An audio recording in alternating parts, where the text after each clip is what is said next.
Mike Thompson's muscles ached as he turned his Subaru rental into Green Valley Estates after a grueling 12-hour shift supervising a high-rise construction project downtown.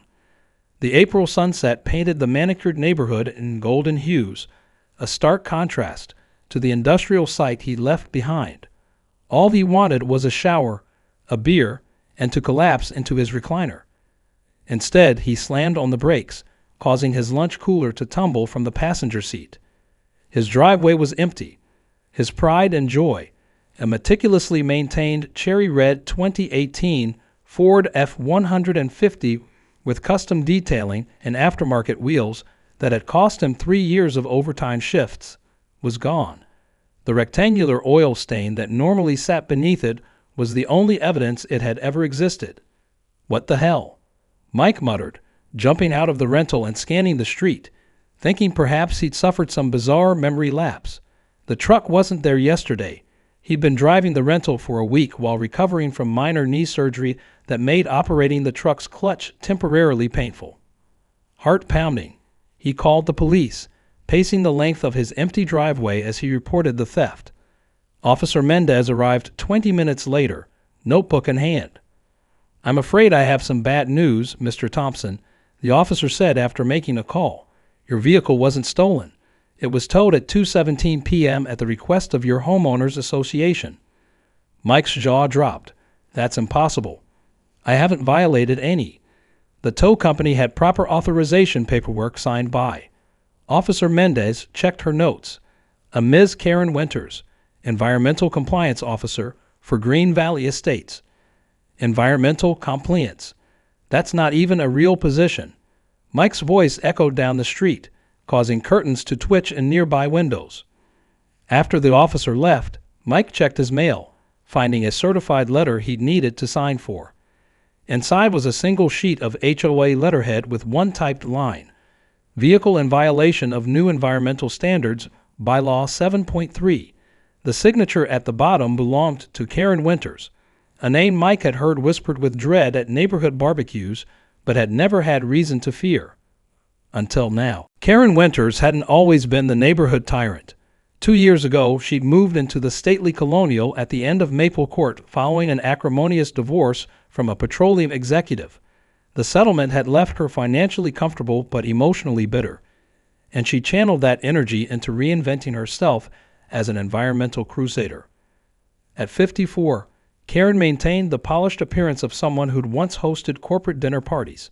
Ash blonde bob cut with surgical precision, Pilates-toned physique showcased an expensive athleisure wear, and a permanent expression of disapproval that no amount of Botox could fully eliminate. She drove a Tesla Model X with custom plates that read NTRLGRL. 6 months ago, she campaigned for the HOA board on a platform of increasing property values through sustainable community practices. What residents hadn't realized was how quickly these practices would evolve from suggested composting programs to mandatory rules with punitive enforcement. On the morning of Mike's truck towing, Karen had been conducting her daily environmental audit of the neighborhood, clipboard in hand. She paused in front of Mike's house, noting with satisfaction that the construction supervisor had left for work in his temporary rental, the perfect opportunity to finally address the petroleum product display that had been marring her community for months. "Barbara, it's Karen." She spoke into her phone, calling the HOA president. "I'm invoking emergency enforcement of Bylaw 7.3. That Thompson man has left his commercial-grade emission vehicle unattended for over 48 hours. Yes, I've documented everything." What she didn't mention to Barbara was how the truck had ruined 3 separate sunset photos she tried to take for her environmental blog, Karen Cares, or how its presence directly competed with her vision of a neighborhood showcase she could feature in her upcoming ebook, HOAs, The Front Line of Climate Action. As she watched the tow truck haul away, Mike's F-150, she allowed herself a small smile. One down, 17 gas guzzlers to go. The monthly HOA meeting that evening had been scheduled weeks before, but the timing couldn't have been more dramatic. Mike entered the community center's multi-purpose room still wearing his work clothes, steel-toed boots, jeans with a faint layer of construction dust, and a company polo shirt with Thompson embroidered above the pocket. The $275 receipt from Rapid Recovery Towing was clutched in his hand, its edges crumpled from his white-knuckle grip. 23 residents sat in neat rows of folding chairs facing the board's table. Karen sat at one end, separate from the other 4 board members, a stack of color-coded binders arranged before her. And the spring flower competition will be judged on May 15th, Barbara Wheeler, the HOA president, was saying as Mike entered. She was a retired elementary school principal who approached HOA leadership with the same blend of cheerful authoritarianism she'd once applied to reluctant third graders. Now, before we move to new business, "Oh, Mike, we weren't expecting you." "I'm here about my truck," Mike said, his voice carrying across the room. "The one that was towed from my own property today without warning or notification." A murmur rippled through the assembled residents. Karen straightened in her chair, chin lifting. "I believe you received proper notification," she said, her voice cool and precise. "A certified letter was delivered." After the truck was already gone, Mike slapped the receipt onto the table. "You can't just create rules out of thin air and start enforcing them without telling anyone." Barbara cleared her throat. "Perhaps we should address this during the open forum portion." "Actually," Karen interrupted, sliding a green binder forward, "as this falls under my environmental compliance initiatives, I'm prepared to address it now." She opened the binder to a tabbed section and withdrew a document protected in a plastic sleeve. Section 7.3 of our updated bylaws clearly prohibits vehicles exceeding certain emission standards from being visibly parked on any property within the community for periods exceeding 48 hours. She slid the document across to Mike, who scanned it in disbelief. "This says it was ratified 2 weeks ago. I never received any notification about a new rule or a vote." "The amendment was included in the monthly newsletter email," Karen replied. "Page 4, if I recall correctly. We cannot be responsible for residents who don't read communications." "That's not proper notification for a bylaw change," Mike protested. "And this is my private property we're talking about." Karen's smile didn't reach her eyes. "Common interest communities operate under different legal frameworks, Mr. Thompson. When you purchased your home, you agreed that certain aesthetic and community standards supersede individual preferences." She gestured to the surrounding residents. "For the greater environmental good, the greeter." Mike broke off, looking around the room for support. Some neighbors avoided his gaze, while others nodded in agreement with Karen. He noticed for the first time the clear division in the room. Older residents and young families on one side, mostly looking uncomfortable. Karen's environmental committee members on the other, their arms crossed in solidarity. "I want a community vote," Mike said finally. "This can't be legal." "I'm afraid the time for objections was during the comment period," Karen replied, closing her binder with a decisive thump. "Perhaps next time you'll pay closer attention to community correspondence. Now, if you'll excuse us, we have other matters to discuss. Your truck can be recovered from Rapid Recovery on Industrial Boulevard. I suggest carpooling with someone who has a more environmentally responsible vehicle." Mike stood there, stunned by the casual dismissal, until Barbara gently suggested he take a seat or allow the meeting to continue. As he moved to the back row, he caught the sympathetic glance of Walter Jenkins, a retired attorney who had lived in Green Valley since its founding. The older man gave him a subtle nod that somehow conveyed both solidarity and a promise of help. Karen, meanwhile, had already moved on to presenting her proposal for replacing the community's gas lampposts with solar-powered LED alternatives. At significant savings, she emphasized, though Mike noticed she never actually mentioned the installation cost, only the long-term energy savings. The battle lines had been drawn, and Mike had just discovered he was already on the losing side of a war he hadn't known was being fought. "This is insane," Layla Rodriguez said, scrolling through the bylaw Mike had photographed and sent to the newly created GV Neighbors group chat. A pediatric nurse and single mother, she lived 3 doors down from Mike in a modest rancher with a vegetable garden that took up most of her front yard. She's basically saying any non-hybrid vehicle could be towed at any time. "Check page 3, Walter Jenkins typed into the chat. The emission standards she's citing are from California's 2030 projections, not current federal regulations. Mike's impulse creation of the group chat had started with just 5 neighbors who had approached him after the meeting. Within 48 hours, it had grown to 34 households, nearly half the development. As members added their spouses and adult children who also lived in the community, the group swelled further. What had begun as a way to vent frustration had evolved into a grassroots resistance movement. While waiting for his knee to heal enough to drive his recovered truck, Mike used his unexpected downtime to catalog other recent HOA overreaches. The evidence poured in. The Paddles had received a $150 fine for using a gas-powered lawnmower after 3 p.m. on a Saturday. The Goldsteins had been ordered to remove their propane grill from their deck because it was visible from common areas. 3 households had been denied permission to install solar panels because the models they could afford didn't match Karen's approved aesthetic guidelines. The community garden had been replanted without consultation, removing productive vegetable plots in favor of native ornamental species. Most disturbing were the reports of Karen's documentation methods.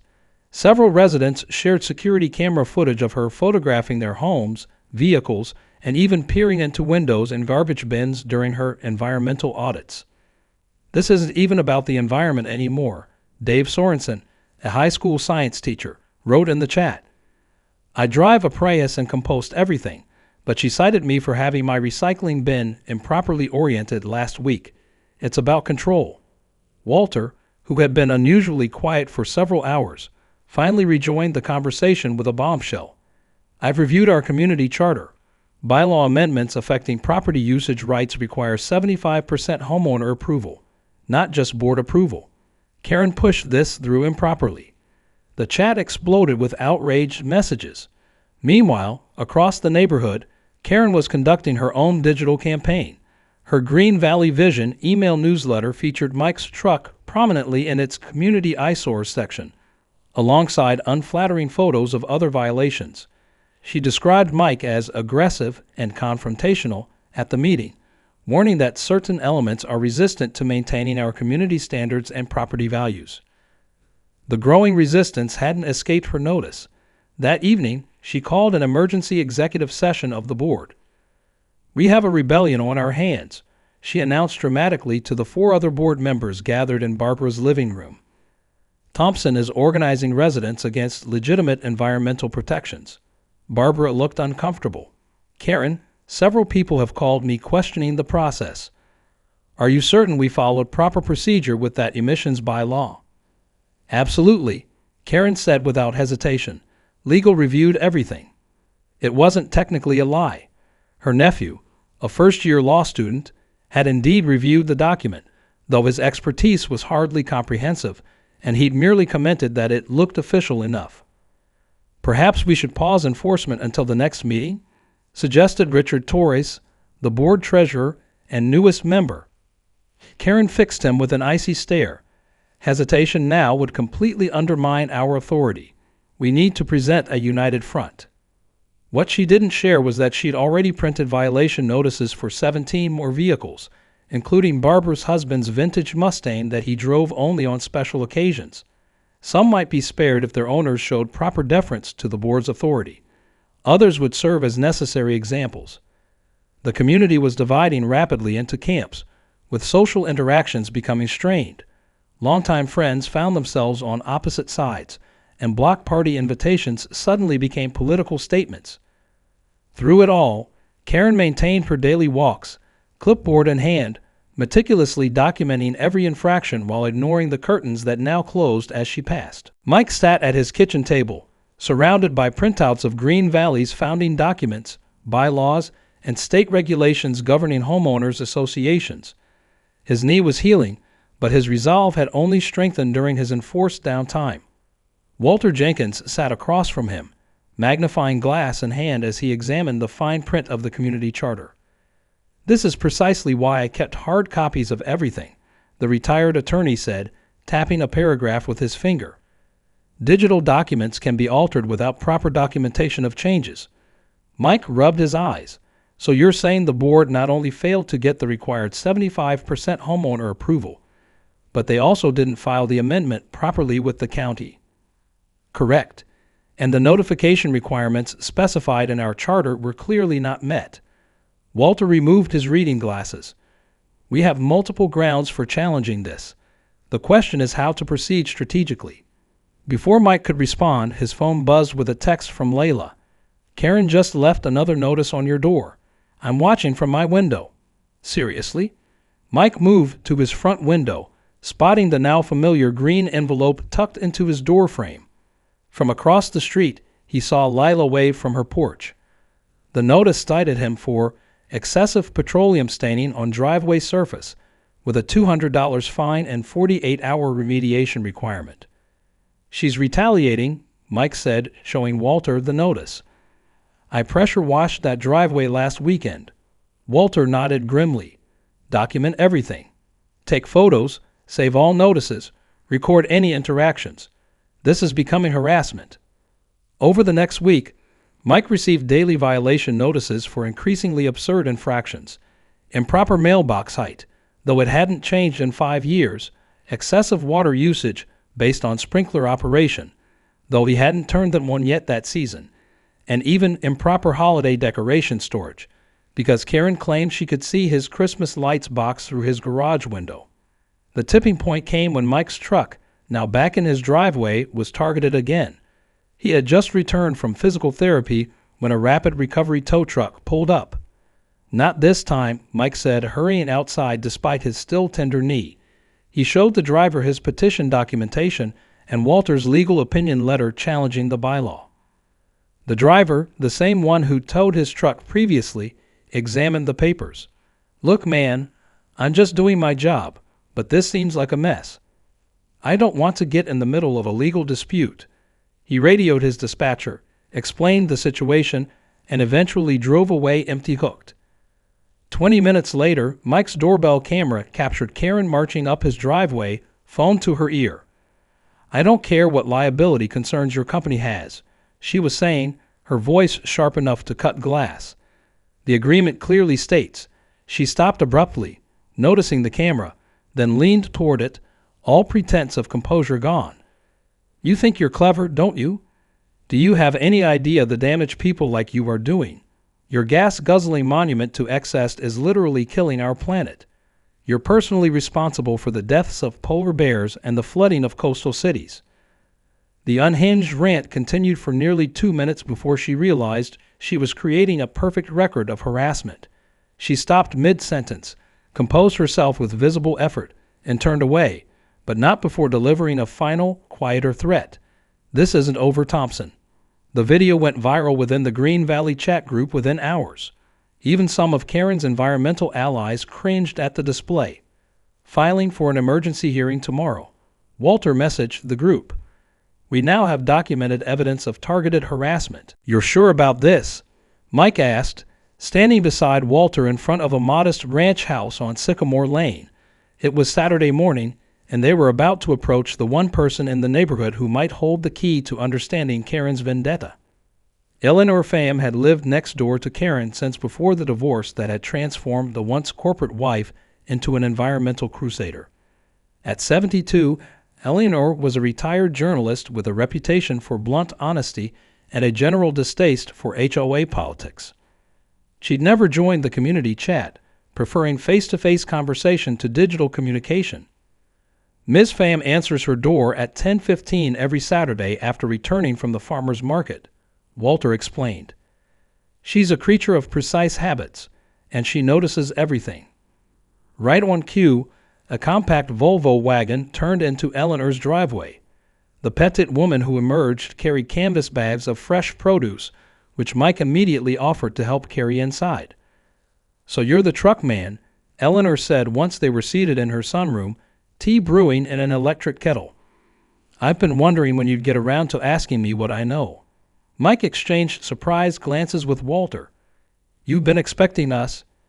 Young man, I've covered everything from city council meetings to presidential campaigns. I know a political hit job when I see one. She poured tea into delicate cups that seemed at odds with her no-nonsense demeanor. Karen Winters has been gunning for you specifically since last November. November. Mike tried to recall any interaction he might have had with Karen then. I don't think I'd even met her at that point. You didn't need to meet her to offend her, Eleanor said. November 14th, to be precise. You parked your truck at the curb instead of in your driveway because you were having some work done. Remember? Mike did remember. His driveway had been resealed that week. That truck blocked Karen's living room view of the sunset, Eleanor continued. She was trying to film some ridiculous time-lapse for her environmental blog. The last beautiful sunsets before climate apocalypse, or some such nonsense. She's been targeting me for 7 months because I blocked her sunset video. Mike was incredulous. The truck became symbolic for her, Eleanor explained. She'd just gotten the final divorce papers that week. Her ex-husband had similar vehicle, if I recall. And then she discovered you work in construction, building the very high rises she protests. You became the perfect villain in her narrative. Eleanor sipped her tea before continuing. The environmental concerns are genuine for her, but they've become tangled with personal vendettas and a desperate need for control after her life fell apart. How do you know all this? Walter asked. She used to come over for wine before she went full eco-warrior. Talked constantly about rebuilding her identity, and my sunroom has excellent acoustics. Voices from her deck carry perfectly, especially when she's on her phone. Eleanor smiled serenely. I may be retired, but I still keep my notebooks current. She disappeared briefly into another room, returning with a leather-bound journal. December board meeting notes. Karen specifically advocated for dedicated green vehicle parking spaces directly in front of her house, blocking where any visually offensive trucks might park. Walter accepted the notebook, scanning the meticulously recorded conversations.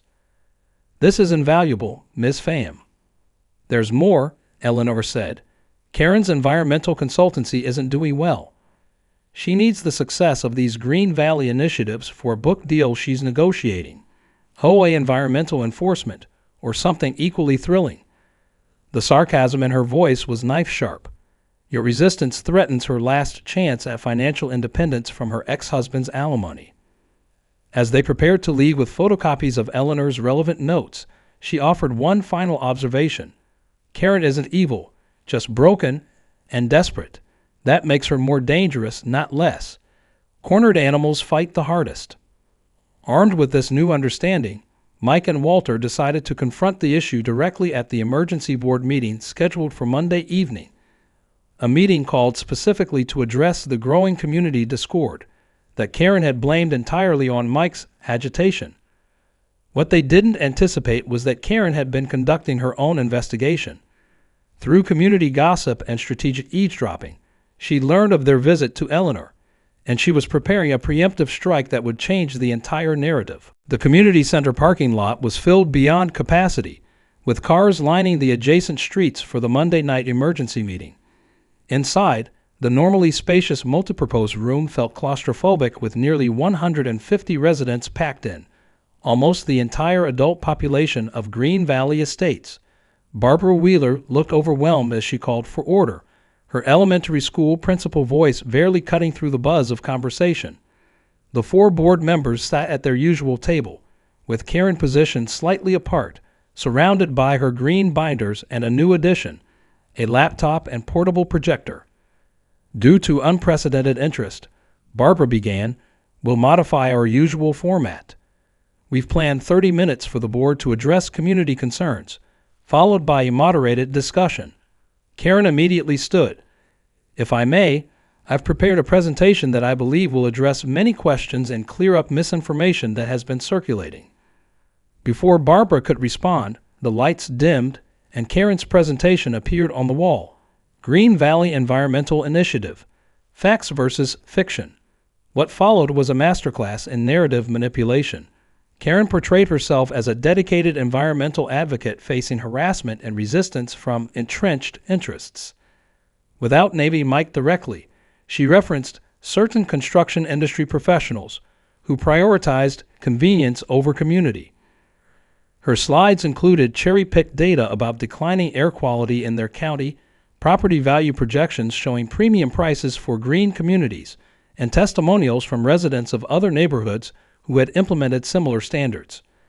"Change is always difficult," she said, her voice taking on a martyred quality.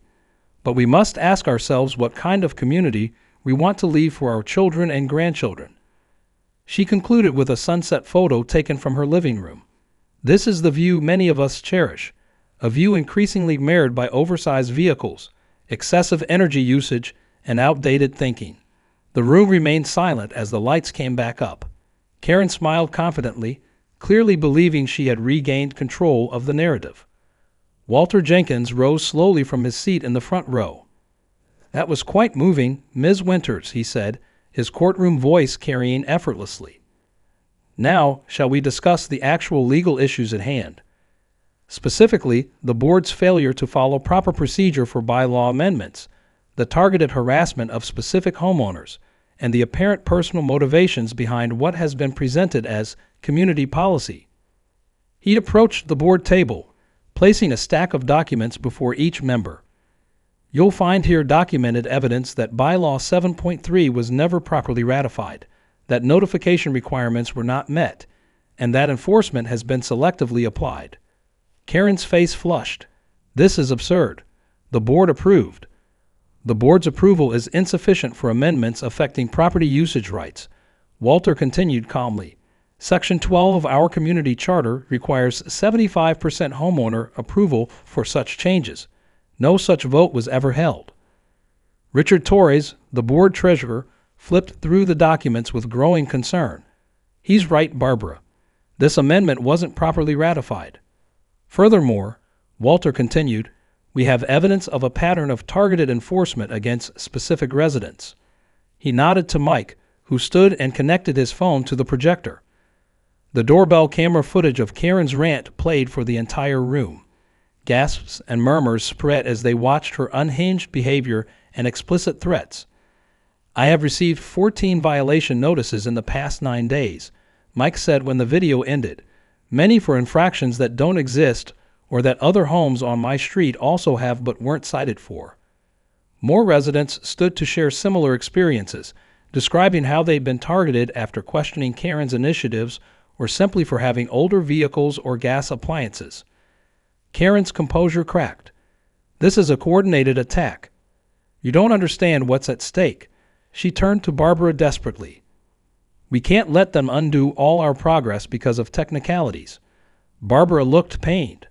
"Karen, if we didn't follow proper procedures." "Procedures." Karen's voice rose an octave. "While we waste time on procedures, the planet is dying. These people and their trucks and their selfishness are destroying everything." She jabbed a finger toward Mike. "He did this deliberately. Parked that monstrosity to ruin my documentation work. Has been undermining me for months." The room fell silent at this unexpected outburst. "What documentation work, Karen?" Barbara asked carefully. Karen seemed to realize her error but continued defiantly. "My Sunset Project. For my blog and book. He parked that truck deliberately to block my view. And then I discovered he works for Transurban Development, the same company building that hideous high-rise that destroyed downtown's green space." Eleanor Pham's voice cut through the stunned silence. "So this was personal from the beginning?" "No," Karen insisted, though her composure was visibly crumbling. "The environmental concerns are real. The bylaw is necessary. We can re-vote if we have to, but I move that we immediately suspend enforcement of Bylaw 7.3 pending proper community review and vote," Richard Torres interrupted, addressing Barbara directly, "and that we refund any fines collected under its authority." "Seconded," said another board member. "This is a mistake," Karen said, gathering her materials with shaking hands. "You'll regret this when your property values plummet and the air quality surveys come back worse next year." As the board voted 4-1 to suspend the bylaw, Karen stormed out, leaving her prized binders behind. What she didn't know was that the parking lot security camera would capture her next impulsive decision, attempting to deflate the tires on Mike's truck while muttering about direct environmental action. The footage, turned over to the board the next morning, would lead to her removal from the HOA board entirely. 6 months later, Mike Thompson stood in the Green Valley Estates community garden, surveying the transformation. Raised beds bursting with fall vegetables stretched in neat rows where Karen's ornamental native species had once struggled to survive. Solar panels gleamed on the garden shed roof, powering a drip irrigation system that had reduced water usage by 40%. "Looking good, Mr. President," Layla said, carrying a basket of freshly harvested tomatoes. The community dinner tomorrow was going to be amazing. Mike smiled at the title he still wasn't comfortable with. After Karen's resignation from the board, the subsequent special election had thrust him into a leadership role he'd never sought. Along with Walter as legal advisor and 3 other new board members, they'd set about reimagining how the community approached environmental initiatives. "The workshop this morning was packed," Layla continued. "Dave had 20 people learning how to make their own rain barrels." The revised environmental program had abandoned punitive measures in favor of voluntary participation, education, and incentives. The community-wide composting system now serviced 80% of households. The solar cooperative had helped 30 families install panels at group discount rates, and the quarterly green skills workshops had become social events that strengthened neighborhood bonds. Even Mike's truck had undergone changes. While keeping his beloved F-150, he'd invested in modifications to improve its efficiency and reduce emissions. Modifications now highlighted in the practical greening section of the community newsletter as an example of reasonable compromise. As he helped Layla load vegetables for the community dinner, his phone chimed with an email alert. The subject line caught him by surprise. From Karen Winters. He opened it hesitantly, half expecting another accusation or threat. Instead, he found something entirely unexpected. "Mr. Thompson, I followed Green Valley's progress through mutual acquaintances. Your approach to community environmental initiatives, while different from what I envisioned, appears to be yielding results. My new community in Arizona has stricter regulations more aligned with my personal standards, but I find myself reflecting on my approach at Green Valley. Perhaps there were more effective methods I might have employed. My behavior toward you was inexcusable, particularly the incident with your vehicle tires. For that and other excesses, I apologize. The sunset view from my living room is unobstructed here, and I've completed my time-lapse project. If interested, you can find it on my revised blog, where I'm now focusing on personal environmental choices rather than community enforcement. Regards, Karen Winters." Mike stared at the phone, processing the unexpected olive branch. The apology wasn't exactly warm, but coming from Karen, it represented significant growth. "Everything okay?" Layla asked, noticing his expression. "Yeah," Mike said, sliding the phone back into his pocket. "Just a reminder that people can surprise you." That evening, as the sun set over Green Valley Estates, Mike parked his truck in his driveway and paused to appreciate the golden light washing over the neighborhood. The community wasn't perfect. The recent debate about chicken coops had gotten surprisingly heated, but it was functioning as a community should, through conversation, compromise, and mutual respect. He glanced down at the spot where the oil stain had once been, now clean thanks to an environmentally friendly degreaser Dave had developed in his classroom and shared with the neighborhood. In its place was the faint outline of a Green Valley Environmental Initiative sticker that had fallen from his recycling bin. Mike smiled at the irony and left it there, a small reminder of how conflict, properly channeled, could lead to authentic progress, messier than dictatorship, perhaps, but ultimately stronger and more sustainable, just like the community itself.